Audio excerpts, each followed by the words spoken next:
Bago natin simulan ang Part 8, muli po akong humihingi ng taos-pusong pasasalamat sa walang sawang pagsuporta sa ating YouTube channel at sa mga bagong subscriber. Welcome po sa inyong lahat. Nag-alala si Lonely Snow at tinanong si Overreacher, ganun ba katagal kami naghintay para sa isang level 1 na experto?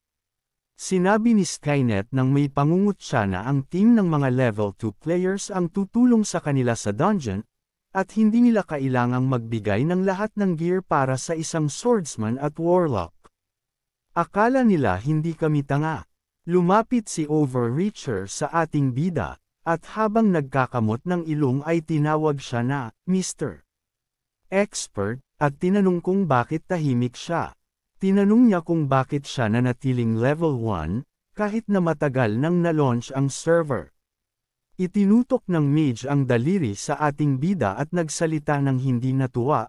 Hindi ako makapaniwala na may ganitong lakas ng loob na mag-utos sa amin habang raidang. Dapat ay magmuni-muni siya at tingnan ang sarili niya sa salamin. Isa lang siyang arogante at hanggal. Ngunit hindi na tinanggap ni Sharon ito at binuksan ang system window at sinabi kay Blackie na aalis na sila sa grupo. Natawa si Overreacher at nagsabi, mukhang may konsensya pala sila. Nag-alala si Lonely Snow at tinawag si Sharon, sinabing maari niyang iwanan ang grupo kung gusto niya, hindi nila siya pipigilan. Luminga si Blackie at tinignan sila ng hindi nagustuhan, at sinabi ng kaibigan ni Sharon na umalis na sila, wag na natin sayangin ang oras natin sa kanila. Medyo nagkunot ang noo ni Lonely Snow habang pinapanood silang umalis, at pagkatapos ay lumapit kay Skynet at humingi ng paumanhin, sinabing susunod na siya sa kanila. Tumakbo siya patungo kay Sharon at sinabing gusto niyang sumama, at pumayag si Sharon.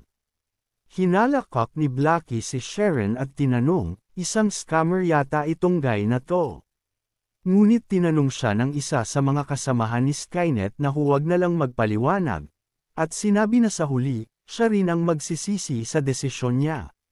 Bago nilang kasamahan sa team ay ngumiti at nagsabi na magaling ang instincts nito at tiyak na hindi siya magsisisi sa desisyon niyang sumunod sa kaibigan. Tinawag siya ng ating bida at sinabi na maghanda na siya, kunin ang lahat ng kailangan niya, at i-activate ang kanyang mga kakayahan.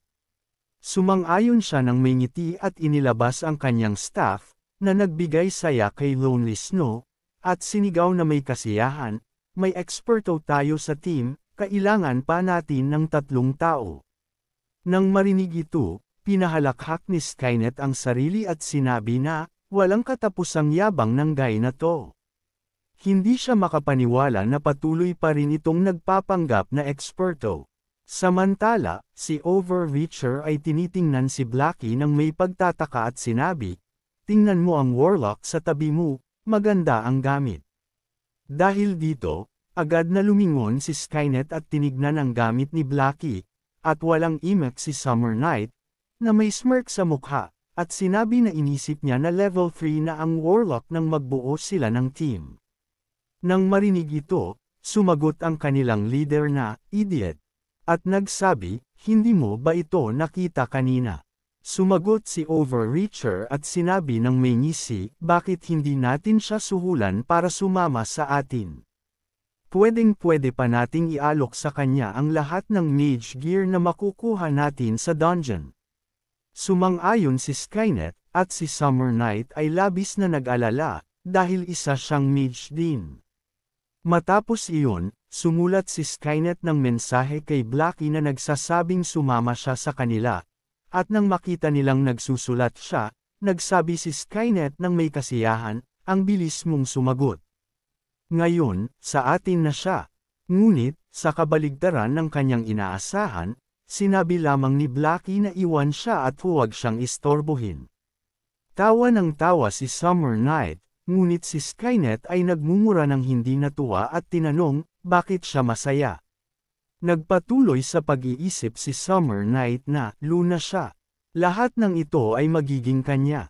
Habang si Skynet ay nagiging galit, iniwasan lang ni Blackie at Ipinakita sa kanya ang gitnang daliri habang pinalo ang dila, at nagsimula ng magtipon ang mga tao sa paligid para panuulin ang nangyayari. Magtipon kayo, sabi ng isa sa kanila na may pilyong ngiti. Isang grupo ng mga baguhan ang gustong pumasok sa Forest of Death.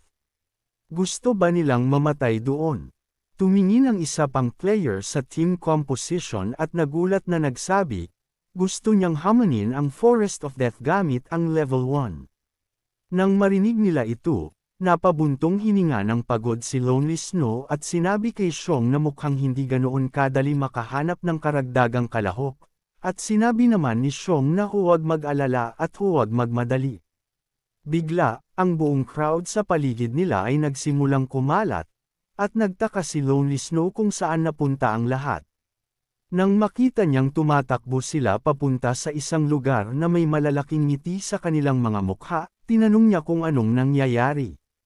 Napansin ng lahat ng male players ang presensya ng ilang mga babae at nagsimulang bumati sa kanila. Si Blackie ay nagulat at nagsabi, ito yata'y isang biro. Nakatulog ba ako? Lumingon ang ating bida upang tingnan kung anong nangyayari at nakita ang tatlong babae na naglalakad papunta sa kanila. Level 2. Tanong ni Xiao kay Sister Yu at tinanong, bakit ganito na naman? Si Xiao Yuru, Level 2, ay niyapos ang kanyang mga braso at hindi natuwa. Sinabi kay Xiao, kahit saan kami magpunta, laging may mga lalaking nangangarap ng isang babaeng hindi nila kayang abutin. Lahat sila ay sabay-sabay na nagsimulang tawagin si Gentle Snow upang makuha ang atensyon nito, ngunit hindi ito pinansin ni Gentle Snow. Tumigil si Level 2 by Chinghua at tumingin sa kanila ng hindi nasisiyahan. Ang ating bida ay nagulat nang makita siya at nag-isip, bakit nandito siya? Si Blackie, gaya ng ibang mga players, ay nagsimulang maglapnose sa kanya ngunit agad siyang tinamaan sa likod ng ulo ni Chien, kaya't nagising siya. Isa sa mga players ay nagsabi na handa siyang magbayad para maging kasamahan ni Chinghua sa team, at tinanong ng isa pang player, may kakayahan ka ba para dito? Ang isang diyosa tulad niya ay tanging kayang maging kasama ng isang eksperto tulad ko. Nang marinig nila ito, tumingin si Yar kay Yu's sister at sinabi na gusto nila silang anyayahan sa team. Tumingin si Yu sa kanya na may galit at sinabi, mga tanga silang lahat, ni hindi nga nila alam kung paano maglaro ng maayos. Si Skynet ay isa ring tagahanga ng mga babaeng ito at nakatayo sa isang mabisang pose.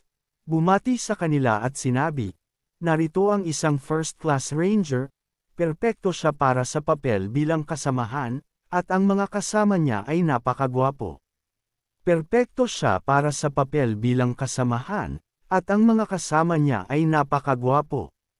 Kung magsasama-sama sila sa isang team, madali nilang malalampasan ang maliit na dungeon. Ang Summer Knight na abala sa pagwagayway ng kanyang sombrero at ang buhok niya ay tumilapon sa hangin ay nagsimula pang magwawagayway ng mas malakas, na nahirapan sa mga babae. Tinawag siya ng kanyang kasama na isang tanga at sinabihang huwag magwawagayway ng sobrang lakas. Hindi nga siya makapagsalita ng maayos. Nagpasiklab ito kay Yu at sumigaw, paano niya masasabi na isa siyang first-class player? Mabilis siyang umalis sa harap ko bago ko siya i-roast. Nang makita niyang ganito siya kumilos, nagliyab ng apoy sa kanyang palad, at sinabi ng magician kay Skynet na talagang pinahiya niya ang sarili niya at pinakiusapan siyang tumahimik. Ang ibang mga players ay natuwa lamang at nagsabi, hindi ka panipaniwala siya. Pwede ba naming idagdag siya bilang kaibigan? Lumingon siya sa kanila at sumigaw ng malakas, ganun din ang sinabi ko sa inyo, umalis na kayo sa harap ko. Si Yuro ay ngumiti ng awkward at sinabi, tinakot ko silang lahat. Sumagot siya, ang mga tumakbo lang ay mga basura. Nang makita siya na kumikilos ng ganoon, naging nerbyoso si Blackie at nagsabi, nakakatakot siya. Natakot ako, ang ating bida ay ngumiti at nag-isip, kaya pala tinawag si Yuro na The Flame. Naalala niya sa kanyang nakaraang buhay na minsan ay inapi siya ng Guildmaster ng Central Plain Clash, na nagdulot ng pagdisband ng guild na binubuo ng 10 tao sa loob ng isang gabi. Pinatay ni Yuro ang Guildmaster hanggang maging level 0 ito. Naging maayos lang ang lahat nang nangako itong hindi napapasok sa God Realm. Sa gitna ng crowd, biglang napansin ni Chingu na hindi siya tinitingnan ni Xiong at nagtaka kung bakit hindi siya pinapansin. Tinitingnan siya ni Chingu at nagtanong ng nalilito, iniiwasan ba siya? Nang marinig ito, lumingon si Xiong at tanong kay Chingu, at sinabi ni Yuro, medyo weird yata itong guy na to. Naging curious si Yuro kung sino siya, at iniwasan ang tingin kay Xiong. Tinanong niya ang kaibigan, huwag mong sasabihin sa akin na interesado ka sa level 1 na lalaki na yan, bet ko na ginagawa lang niya to para magpansin. Nakikita niya ang lahat ng kanilang mga teknik. Ngunit si Chingu ay lumapit kay Xiong at tinawag siya ng hindi nasisiyahan. Sumunod si Yuro. Nang lapitan nila ang team ni Shifang, tinanong ni Yuro, naglalakas loob ba? Kayong hamanin ang Forest of Death gamit lang ang level 1. Sumagot si Xiong na ang katotohanan na naghahanap siya ng teammates ay nagpapakita na may alam siyang paraan para malampasan ang dungeon na ito. Inanyayahan siya nitong sumali sa kanila. Nagulat si Yuro at nagsabi, ang kapal ng mukha niya, paano siya nakikipag-usap kay Chingu ng ganito? Kumunot ang noo ng kaibigan ni Yuro at tinanong siya, huwag mong gawing malaki. Pero kahit level 1 siya, ang warlock na kaibigan niya ay level 3 at may suot na 3 bronze rank na gamit. May kakayahan siya. Napansin ni Yuro ang Abyssal Blade at tinanong ang kaibigan, ito ba, metal na piraso, maaaring tawaging weapon? Sumagot ang kaibigan, Isesh, pangalanan mo na lang isang laro na sinadyang ginawa ng ganito, tiyak may espesyal na gamit yan. Lumapit si Yuro sa ating bida at tinanong, paano mo alam kung paano malalampasan ang dungeon? Wala pang nakakalampas sa Forest of Death. Sumagot ang ating bida, may impormasyon akong nakuha mula sa isang beta tester. Ang mga salitang ito ay nagbigay ng kalituhan kay Yuro.